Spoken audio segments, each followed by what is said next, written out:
Yeah, you know who it is. It's your boy, DJ on the corner of County and and this is hashtag Celtics Nation. CJ and Resto. Hey yo, CJ and Resto. CJ and Resto. Yeah, it's CJ and Resto. CJ and Resto. He said it's CJ and Resto. CJ and Resto. Yo, it's CJ and Resto. Hey yo, it's CJ and Resto. Yo, CJ and Resto. Hey yo, it's CJ and Resto. He said it's CJ and Resto. CJ and Resto.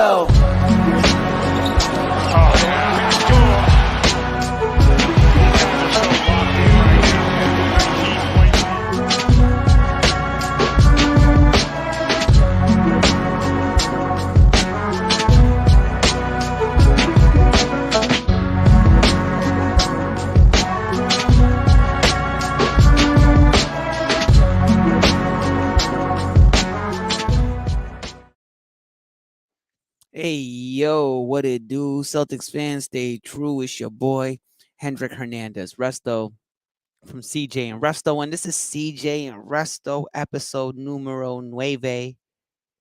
Or should I say in my native tongue, numero nueve? I know how to speak Spanish. I just say it like that to be funny. And we just finished up Celtics Game 5 versus the Hawks. And I've never cursed on here, but I'm going to. We fucking lost. I don't even know how to feel about it. I recorded myself because I called it. I said D White's gonna hit these 2 free throws, and then Ice Trey's gonna hit a 3-pointer from Mars, and that's it. That's the end of the game right there. I knew it was gonna happen. Yeah, Brian, I feel you. I am insanely. I don't even know what to tell you about this loss in the sense of I don't know where we went wrong. Other than that, we for the last 5.5 minutes we took our foot off the gas pedal and we did not seal it up and just decide to close them out and send them dudes packing, bro. And now we got to go back down to Atlanta, and I still have faith in my boys to close it out. I'm just disappointed that they played with their food and that they didn't just seal that up, man. I am sad. The numbers are really weird for this game. I don't know if anybody's seen them. Like it's just a game. So we lost and we only turned the ball over 9 times, and it was the exact same number as the Atlanta Hawks. So I don't know what the hell happened there.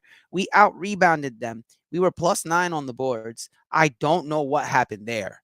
I just don't know what happened there. Let me fix this mic so y'all get the optimal primeness of my voice because I have an awesome voice. I'm just not getting it. We outshot them from the field from the 2, 52 to 46%, and where we bombed was on threes, 30 to 46. They had 46% from 3, and we had 30.8, and then we lost by 2. And I'm just not understanding where the hell we bombed. Like, I'm looking for it. Like, I'm just not understanding how we did this. And the only way that I can explain it was with the eye test. And the eye test said that they looked like they was real comfortable in that last 5 minutes. And then Atlanta said, I'm not trying to go home right now. Whoop-de-frickin' do. And then it happened. I'm not particularly worried about it. But I am absolutely disappointed because championship level teams don't do this. They win, right? They beat everybody up that they're supposed to beat up and they get them out the way. That's not to say that there aren't championship level teams that have gone on to play 7 games in their first round, a la the 2008 Boston Celtics against this exact team, right? It's the same organization. We did it with the Hawks. And kind of in the same situation, a team that limped into the playoffs is giving us a challenge a little bit. And there's not much you can do about Trae Young. Trae Young is a very good offensive player. Unless you're going to get him in foul trouble, I don't really know what the options are to stop him from scoring buckets. We were good game 1. He made adjustments, and he's been good ever since. And I'm just beside myself at the idea that they could let this opportunity slip. And now if we lose 2 games, we get bounced. So it's just not a fun thing to think about right now as far as the Celtics go, because they're putting themselves in a position to get bounced out of the playoffs, number one. But number two, they're giving everybody else a chance to heal up. Like, Jimmy put on a performance last night that was otherworldly, and that takes a lot of gas. And he's just gonna keep gassing himself out. Sorry, he's gonna keep gassing himself out to get that team over the hump and get them into a position to be even more competitive. They're competitive right now, but they're gonna get a bigger challenge in the next round against Philadelphia. I do believe Jimmy is a mental giant and that he's going to take that on like he's playing any other team. It doesn't matter who's in front of him. They're food to him. And the more time we give somebody like that to heal, the more time we give somebody like Joel Embiid to heal, the more time we give maybe potentially Giannis Antetokounmpo, even though I think that series is done, fam. They're getting beat. They're already packing their bags. They're planning their trips. We're giving teams time to heal. We're giving teams time to get more acclimated and situated in the playoffs. And I know some things are out of our control, but this is in our control. And we had absolutely every opportunity to close them out tonight. We were leading in the fourth. I said, "Oh, this game's a wrap," with like 8 minutes left. I was like, "We good here, fam." And it just kind of fell apart at the end. Um, I don't know. I don't know what the answer is, Greg. I think that, yeah, maybe putting in Brogdon in the last couple of minutes stabilizes that offense, but we're a stable offense all the way around. I just, I could understand losing one game in Atlanta in front of their home crowd, like the day or two after Trae Young's grandfather dies, but DeJounte Murray was suspended for this game, and he's not going to be suspended for the next one in Atlanta. And that is just, man. Ryan, that's a long one. Let's talk about it. Can we fire the coach? Oh man, he sucks. I said it all year long. Losing coach. Udoka has a terrible Coach Udoka was horrible. Leave Brogdon on the bench and let Smart all over the court. We ain't winning expletive, even though I cursed earlier. We'll leave that one out. Hey, I don't think players play. I always say this: players play, and players play. The players on the court decided to give the other team an opportunity, and that's what happened here. That's exactly what happened here. We can't run Rob crazy minutes all over the floor, so you can't leave him out there all night, and you can't expect him to come save you every single time. We have two of the best wing players in the league and one of the best defenders in the league, and Marcus Smart. We have Al Horford, who is a phenomenal three-point shooter and finished the league second in three-point percentage shooting this year. And I don't understand how we didn't just close that out. We are supposed to be able, I mean, we're talking about flipping a switch. There was a moment right there where you could have flipped the switch. Either keep the lead or don't let them hit that three at the end. Jesus Christ. It's not, I'm not saying it's simple, but it's the mathematics seems very easy. Keep the lead that you already had. You kept them in, they were in striking distance the whole game, and Trae kept them there. He did a Jimmy Butler, same situation, just didn't score as many points. Thank God. But that's all right, Brenda. Let's talk about that, because let's be honest here. I don't like giving it to the refs. I don't like saying that the refs are influencing anything. If because I've played enough sports to know that if you want to win, you got to go get it. And you can't give it to the refs. But the refs were making some really questionable calls at the end of that game. And I'm not sure that I was in love with all of their play calling. I mean the play calling as well, but all of the calls that the ref were making at the end, I never like to give it to them. I never like to put it on the refs, but there was some funny calls at the end of that game. A lot of calls against the Celtics. Generally, you expect the home court advantage to come with the ref advantage too. Let's call it what it is, people. We know how it goes when you're at home and you have the momentum and you're doing things. The refs give you the calls. So this didn't happen this time, and we should never lean on the refs or home court advantage to do anything. These guys, they need to seal it up. I do think that if you were looking in that fourth quarter, Al Horford had to stop Jaylen Brown from getting himself ejected from the game pretty much, because he was going at the ref like he was DeJounte Murray too. Thank God for our veteran leadership who was in between the two and separated them and just pushed them away. That technical foul on Jason Tatum was crazy. That I even thought the elbow from Jaylen Brown, even though Scalabrine said that that was the right call, I don't know that that was. It was kind of like he was making a motion to catch the ball, like to get to the ball. Jaylen Brown was, and they called a foul there as well. Um, it just looked there was some very shisty, questionable calls that I considered to be very trash. But I don't like to make those excuses. The Celtics did not play well enough, and they themselves were trash. And we needed to be better, and we weren't tonight. I do not. I called for a sweep, man. I was calling for a sweep, and I feel real stupid. I feel like Max Kellerman out here saying that Tom Brady was gonna fall off a cliff because that my call was trash. We're far from the sweep. We were so far from that sweep now. Like we got to actually beat them, and it'd be nice to do it in Atlanta, but it would have been nice with the house rocking the way it was tonight to get it closed out on the floor at home. Man, Boston. Yo, you know what I'm saying? JB is 6'7", no excuse for that shot on from Trey at the end of the game. I thought that he contested it pretty well, but I mean, maybe make somebody else beat you at the end of the game, right? Like send a double team, but then you got kind of an open shot somewhere. You might leave one open on a perimeter that's on the perimeter that's easier to make, like on the corner. So trying to do that, but generally that also leaves, if you're recovering from that and you're rotating over, you're gonna leave somebody in the paint open. And all they needed was one. They needed one bucket to go in. That wasn't a free throw, and they were gonna be fine. And then it was our turn to show improve at home. And I think that we're playing a dangerous game here. Either flip the switch or just tell us that we're going to be on the edge of our seat the rest of the playoffs, because I don't understand how we didn't close Atlanta out in 5. I don't. Nene, was good? Peace, God. Hope all is well with you, my brother. I don't understand where we went wrong here again. I'm gonna just keep saying that over and over. Yeah, you see what I'm saying? We can't play with our fool, Jonathan. Thank you very much. Can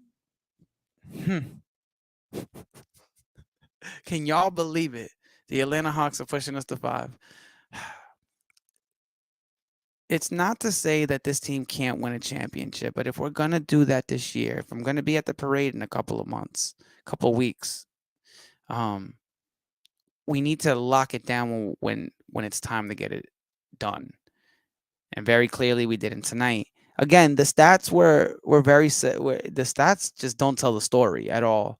The stats really don't, because we were beating them up and they were kind of close, and then we would get a little bit of distance. It was always between 7 points and like 12, 15, right? And then all of a sudden it's their lead at the end of the game, and we give it up and we don't play. Oh man, I called it. You can see I swear I recorded it and I'll post it later, but I called it when they called the blocking call on Trae Young at the end of the game. I said D White's gonna hit these two, and then from Mars, Trae Young is gonna bang one, son. And that's all she wrote. And it was very clearly what happened. And I did not have confidence. I'll be honest with you. I did not have confidence in that last play, especially when Al lost it out of bounds and it was 0.5. The fastest a human being can react to anything is 0.3 seconds. That's pretty much it. Anything less than that, you got to be superhuman to react to, because 0.3 seconds is the blink of an eye. That's literally how quickly your eye blinks. So when they had 0.5 on the clock, I said, yeah, if it's not a miracle shot, a lob that gets tipped in on some craziness, on some all-time playoff coolness, then it's not, we're going to Atlanta. And it just reminded me of earlier in the series, Scalabrine and Eddie House said, we ain't going back to Atlanta. We ain't going back. Well, I'm only packing clothes to go there once. And I know I ain't going to have to pack we're going to Philly.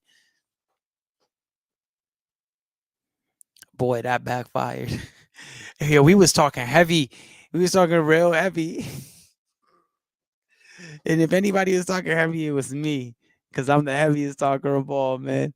Oh man, I love that you guys are commenting like crazy, man. I love that you guys are like, and I can't see them all because my computer's off to the side and my camera's over here. You know what I'm saying? My setup's a little bit pro. Gotta do it that way. So I get to catch your comments as I go by. We don't have Jimmy Butler, that mentality, that hustle, and that crunch time closing time killer instinct. No, guys. Listen. We lost 2 games in this series, and yes, we're kind of not doing things the way we're supposed to, but we've had enough of a sample size with the great players that we have on our team to see that we've closed teams out. This is the same exact team that swept the Brooklyn Nets last year. Remember that. And it's the same guys who saw Giannis without Chris Middleton or with Chris Middleton, they was going to get beat, son. That was going to happen. And we saw Jimmy and them boys, and Jimmy had a chance to close it out on us, and he missed a shot. I got to be honest, I'm surprised that he missed that shot, especially with as time goes on, that man looks like a problem. So, yeah, not everybody got Jimmy Butler, but plenty of teams have had Jimmy Butler on their team, and they don't got a championship. They have a finals run just like we do. So I will say this. We have seen time after time that this team can close it out. I don't have an answer for you for why they did not get that done tonight. I will not lean on the refs. I personally, Hendrik Hernandez Resto cannot do that and won't do it. I never give it to the refs because I remember being younger and like the Celtics not being great, and we would beat a team and I'd be running up on people and being like, "What up, bro? We beat you last night. The squad beat you last night, God." And they'd be like, "Oh, whatever, the refs," and they'd be crying the refs, and they would just never give my team.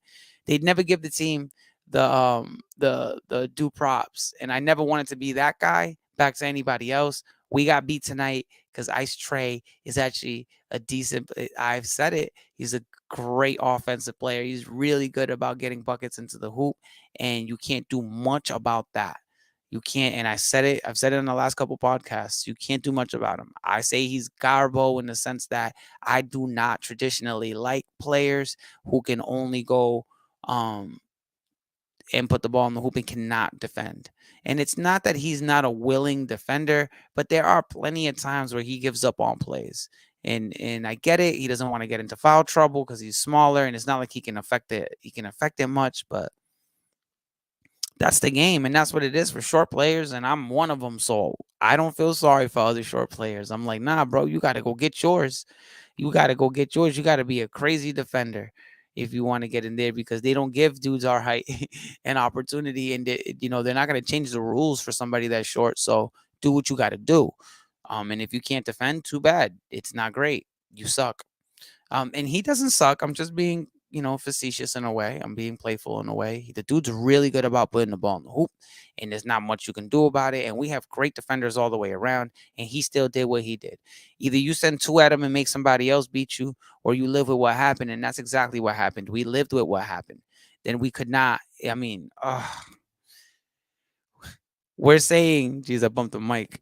We're saying the refs, but that inbound play, little things count, guys. Little things count. That inbound play at the end of the game could have been cleaner. Had Al not fumbled it, I believe it was Tatum who was inbounding. I could be incorrect because it just happened a couple of minutes ago and I'm living the trauma currently. Tatum could have been more accurate with the pass. Maybe it was just good defense, and the way the way Al was being covered forced him to have to fumble the ball. But those little things like that count. I don't particularly have Adam, what you saying? It's the coach. He doesn't have a clue, and he is learning on the fly.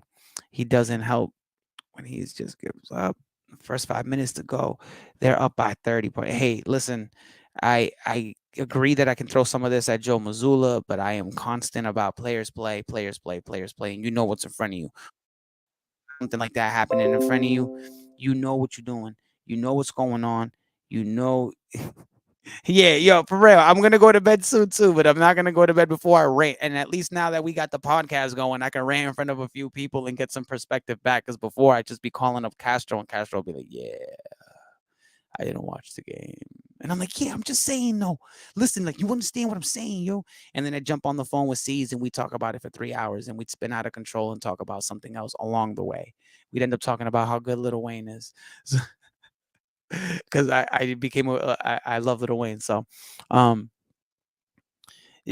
Denisha, yeah, the team is a good team. We have a great team. Let's not fall apart, guys. Listen, I've been here before. I've been a fan 20 plus years. I've seen them at their highest of highs. I've seen them at some of their lowest of lows. I was not around for Andrew DeClerc, so I don't know about that. Talk to Bristol County Castro about Andrew DeClerc. He knows all about. He knows like his bio. He could probably get you his Instagram right now. But this is not a bad team. This is it's not a young team either, right? Like it's a very experienced team. So that's why I'm kind of confused as to why we're going back to Atlanta to play another game when we knew what we had to do and we did not do it. It's okay to hold them accountable, but let's not spiral out of control and get unrealistic about it. It's a great team. It's the second most winningest team in the league this year, and the winningest team is getting their butt beat by Jimmy Butler right now. And I don't think that a healthy Giannis would have super made a difference. I do think that Jimmy Butler has people, certain teams' numbers, and that's one of them. I think they got swept by the Bucks last year. And excuse me if my computer's making a lot of noise here, but we popping right now. We popular, so it's gonna be happening. But um, it's not a bad team. It's a great team. Remember, this was one of the best offenses in history at one point. This was the best offense in history at one point at the beginning of the season. All those things count. All those things will work. All those things will come back to happen. All those things will make. Um, all those things will happen. All those things will come back around again. And we just need to be patient and expect. We have reason to believe that this team is going to do what they're supposed to do when they're supposed to do it. I do think that we'll win in game 6. If we have to go to a game 7, fam, in Boston, can I be honest? I'm not confident. I'm not that confident in it because a game 7 anywhere can happen. And I've seen them lose game 7s before in Boston, and that's okay. That's the teams of the past. It's not the same exact personnel, but I can see us losing a game 7. I can. That's just Hendrick being honest. I'm just gonna keep it buck. I think that we can lose a game 7. Anybody can lose a game 7. We didn't lose a game 7 until we lost one to Kobe. And then from there, we've lost game 7s in the we didn't lose a game 7 in the finals until we lost one to Kobe. We don't lose game 7s, um, generally speaking. I don't want to see it happen again, but we've seen it happen before, and it could totally happen again against this team, and it would be a really sad and embarrassing loss because I think it would be a waste of not a waste of a full season, but it would be a waste of a postseason. It really would. It'd be a waste of this postseason where we have the opportunity. The league is banged up, bro. The only people I see that can stand in our way are the Phoenix Suns. I don't see another team that can really do work against us like that. Phoenix, everybody else hurt. I don't see Denver being a problem. Everybody else is banged up, and we have a golden opportunity here. Let me tell you that, and if you're worried about like, oh, they're just gonna play a bunch of banged up teams and win a championship, nobody in history remembers really who was injured. And then when people bring it up, like, oh, he didn't have to play anybody really seriously, like those teams have to play banged up. Like they say it about Steph and the Warriors about several of the playoffs run, and I'm like, I don't care. Or they say about when Kawhi won his last championship in Toronto, and I'm like, I don't care. You can only play who's in front of you. I mean, you don't account for their health. It's not like your health. The healthier you are, the less healthier they are, and it's like there's only so much health to go around, right? No, that's not the case. It's an abundance thing, and your health is your business. With that said, if other teams' business is to be unhealthy, that's not in our control. So we can play who's in front of us, but I will say this, it does seem like it would be an easier road to winning a championship if you're healthy and everybody else is not. And a good way to getting around to that is to making sure you rest. The more games we play, the more we're risking. And at any point, we can risk a major player on this team. And even though I do believe it's next man up mentality on this team, like most other teams, I do believe that we execute that better than most other teams. I think we're top 3 in the league in depth. I do. I don't think there's actually, I think that we're the deepest team in the league. I don't think that there's another team that's as deep as us. And the short rotations in the playoffs, I get it, but they've always baffled me. Run the guys who can ball, keep fresh legs out there. It's how you minimize injuries. I do get that they do the short rotations because you want your best players on the floor all the time. If another team's gonna run their 8th and 9th man, and you just keep your top 6, 7 men on the floor, then you're probably gonna run them off the floor. But I don't see us not getting out of this first round, but we better seal this up, man. We better seal this up. I'm trying to see Joel Embiid in the next round, fam. Like, these guys are killing me. That last 3 minutes and better ball control overall. We gave too many points. I agree. The last 10 seconds, my heart was racing. LOL. I'm confused. Still sees all day. Yeah, yo, for real. It still sees all day, fam. It still sees till the day we die. We like that goes without saying. It's disappointing to see them play with their food. Yo, get it knocked out and seal it up because yeah, it there are killers on this team, but like moments like that make me like question your killer. You know what I mean? So I'm with you guys. I'm with you guys on the idea that slightly, you know, there's a level there's levels to this. I'm not right at the same level as everybody else, but I do believe that tonight was an example as to why people say things like there's not a killer on this team.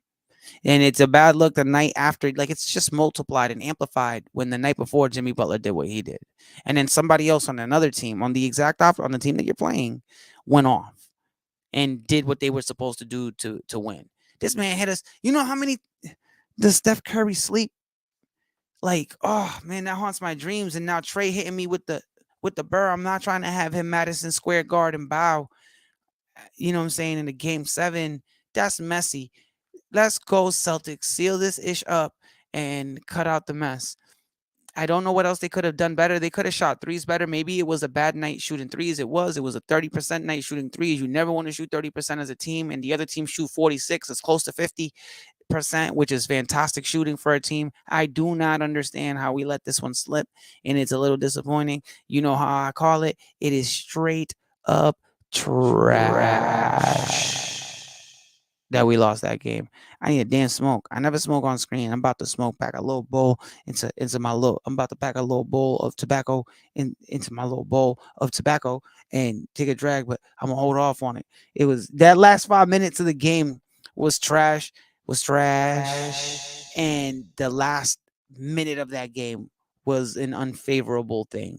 I did not feel like any of the momentum was on our side. It did not matter what we were doing. It felt like a loss. When you watch basketball as long as I have, and even maybe half as long as I have, you start to pick up on the nuances of the game and where it's going, and you can just tell.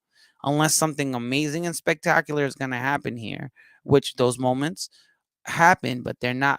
They're not spectacular because they happen often. Because if they happened often, we wouldn't react the way we react, and we wouldn't be looking for them to happen.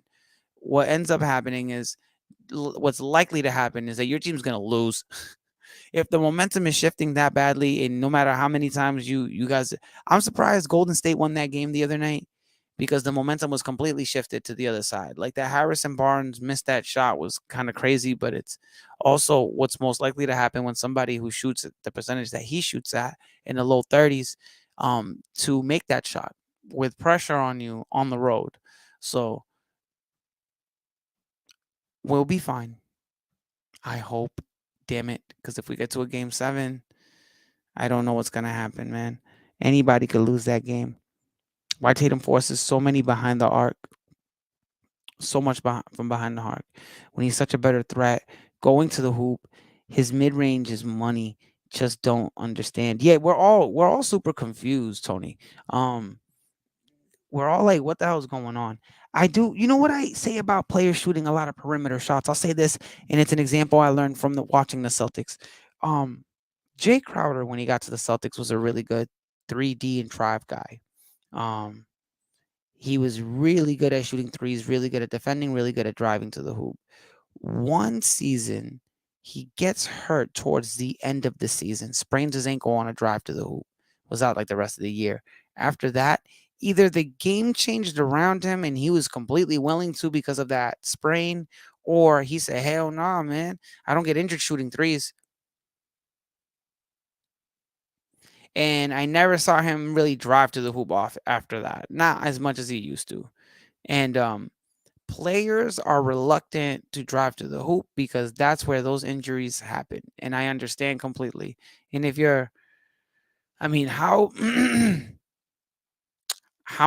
how badly are you willing to score 2 points when you can get 3 from further back and risk less injury? You know, it's just it's a game of averages, and they start to beat averages and analytics into people. And one of the things that they beat into you is that it's actually a little bit healthier for you to shoot threes. You want to last a long time in the league. So they preach it, and the players learn it, and they go for it. For example, y'all seen John Morant. That's why homies don't drive to the hoop as much. Y'all seen Derrick Rose and careers like that cut short because they were driving to the hoop often with reckless abandonment. That Russell Westbrook has lasted this long is amazing. But players that got to play inside like that generally get beat up and they don't last as long. So that's why you're seeing a lot of players launch from three, because the careers of players who do that, who look like Jason Tatum, who have the structure of Jason Tatum, their careers are fruitful, much more fruitful and prosperous because they're long. LeBron James is a freak of nature, and don't expect that to keep happening. Look at Zion. It don't just work like that, right? Like, so going to the hoop, you have to really want to go to the hoop, bro. You have to really, the another great example of somebody who lived in the paint, who wasn't a bruiser, Allen Iverson. And I know it's apples and oranges in the sense of Jason Tatum is built bigger, but that doesn't mean he's built stronger and sturdier just because he's bigger, right? But Allen Iverson lived in the paint for most of his career, and he was always injured because I remember it's a joke that was running for a while, that AI didn't stand for Allen Iverson and stood for always injured. So there's that. Running to the hoop is a scary situation. That's where most of my game was played. Now, I wasn't a professional. I didn't play in college. I played in a couple of YMCA teams, and I played a hell of a lot of street ball. Driving to the lane was where through the lane and scoring inside layups, lefty up and under, stuff like that was my game. And I can tell you that's where a lot of the injuries happen. If you shoot threes, you don't get injured. So that's why you're seeing players hoist up threes like that. Shout out to the peoples, man. Shout out to Melissa, Asia, Daniel, Jacqueline, Maggie, Tony. You guys are the best. To everybody watching, these people are fantastic and they're massive supporters. They send stars, they comment, they share, they do everything. And sending stars is an amazing thing for us because you help us create more content. You help us create more things and get products that we can give away and contests that we can do, because we do these things off the strength of our own backs, right? Like, we do this with our own money, we do this with our own time, and we generate what we generate. You guys helping us, sending us stars, helps us generate more. It helps our content get out to more people. It helps it get it in front of more people, a higher ranking. So doing that, and that's why we shout these people out, because they're fantastic about doing that for us. And we appreciate everybody and anybody sending us anything. Send it in. We appreciate it. It's, and it's relatively on the lower side of costs. You can send stars for like about $1. You can send 50 cents worth of stars, and we'll take all of it. We'll take 3 cents worth of stars if they let you send that. Send us whatever you want to send us, because we'll appreciate it, and we're gonna bring it right back to you, and it helps us. Shout out to my wife, who's this is a late podcast. She ain't watching the kids right now because they asleep, but shout out to my wife, Ebony Ocasio, who's always watching my children while I do these podcasts. Again, even though while they're sleeping right now. Ed, Nazir, and Eliza, I love you guys. Those are my babies. Bristol County Castro's my brother, and I love him. And I shout him out every single time, as well as Ian Morgan, as well as Emilio Serrato and Matt De Silva. I love you guys. You guys are fantastic. Shout out to Brother Libsy. I'll see you at the Cyphers coming up this month. Aha Night Cyphers, May 11th, second Thursday of the month. Co-creative New Bedford. Come through 7 and 9, freestyle rap with us outside. We got microphones downtown and all that. Shout out my brother CJ, who's out on business, handling business, because that's the bro. It's CJ and Resto, and I'm going to be here for the bros always. Shout out to the king of all this, King C's, who's the man, bro, who's like the king of the production team and makes everything happen. Shout out to everybody watching, because you guys are making me feel special everywhere I go. I bump into somebody who's like, you doing your thing, Mr. Popular, and it's you guys here at hashtag Celtics Nation who are really doing a great job getting me out there to the public, and I appreciate it, because it's coming back to me, and I'm gonna bring it back to y'all and make things happen. I feel good. I feel great. We're gonna win Game 6. I'm calling it now. Celtics will win. It'll be a close game. The Celtics will win by less than 7 points. I'm gonna just make that prediction. Don't put any money on it. We'll be here. The game will be Thursday. The time has not been announced just quite yet. I think it is to be determined. I have not seen that. If I am, send it to me. Yeah, we lost the game, man. We lost. We no way, man. Not y'all. Yo, damn Tyrone, it's you. This man right here, Tyrone, is watching this. I love him. That's my brother. That's family right there. He's a Lakers fan. He's a Lakers fan, so I don't even want to see your face right now because y'all are balling out, and I don't want to see y'all in the playoffs. But y'all not getting past Golden State. Y'all not getting past Golden State and Steph. He gonna cook y'all. That's that. Shout out to me. Shout out to me. I love that. I love that production always puts that. Shout out to me because I be working hard. I be working real hard. Shout out, pause, like the homies say. I don't say it, but I say it for the homies. I be working extremely lots all the time, and I'm always ready to jump on a new project and get things done. And I'm happy to do this. I'm happy to be in front of y'all. I'm happy to share with y'all. I'm happy to create with y'all. Happy to be part of hashtag Celtics Nation, because we the best page that there is. If you're not following the page on Facebook, type it into your search bar, hashtag Celtics Nation. We have 57,000 fans and growing. We got a big network. Jump in there, jump in these chats, jump on the streams with us, and let us know what y'all thinking, what you guys want. And we're gonna try to make it. We're not gonna try. We're gonna make it happen, because we don't try, we do. You've seen how fast we've grown in such a little time. And it's been a fantastic journey so far. And I'm happy that you guys are here to ride with us, for us, alongside us. And we're here to do the same for y'all. It's been a pleasure. Y'all have a good night. This is Hendrik Hernandez Resto signing off until game 6. We'll do a post game then, because we're doing post games because we're expecting to win. I'm going to do a post game as long as we expect to win.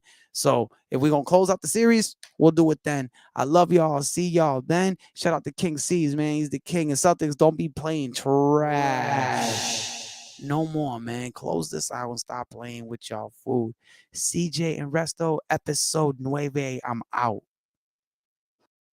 Yeah, you know who it is. It's your boy, DJ on the corner of County. Oh yeah. And this is hashtag Celtics Nation. CJ and Resto. Hey yo, CJ and Resto. CJ and Resto. Yeah, it's CJ and Resto. CJ and Resto. He said it's CJ and Resto. CJ and Resto. Yo, it's CJ and Resto. Hey yo, it's CJ and Resto. Yo, CJ and Resto. Hey yo, it's CJ and Resto. He said it's CJ and Resto. CJ and Resto.